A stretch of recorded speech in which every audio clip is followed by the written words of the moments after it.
Hello. Are you struggling with your prayer life? Are you struggling with your study life? You don't study like you used to. You don't pray like you used to. Come closer.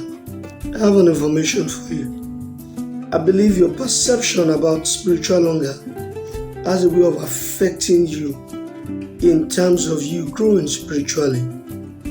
Now, physical hunger and spiritual hunger are two different types of hunger.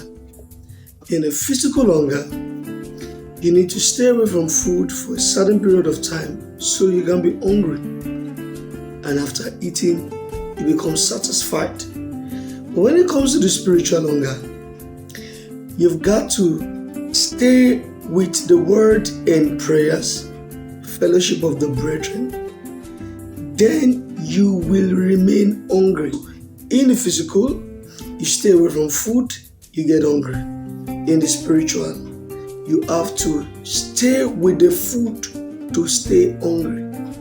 You look at Acts 6:2. The apostles called themselves and said, "It's not reasoning that we should leave the ministry of the word and be serving tables." What it simply meant is we shouldn't give break to our commitment to spiritual things, because there are other things we want to give attention to. They continue steadfastly in the apostle doctrine. Acts 2:42.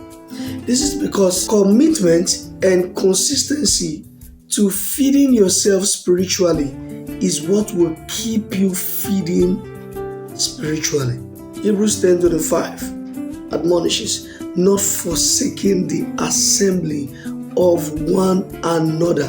This is because the more you drift away from spiritual things, you will embrace lukewarmness. So the reason why you probably aren't committed to your spiritual growth is because you are not committed to feeding yourself spiritually. Take every moment that you remember you've not prayed to pray.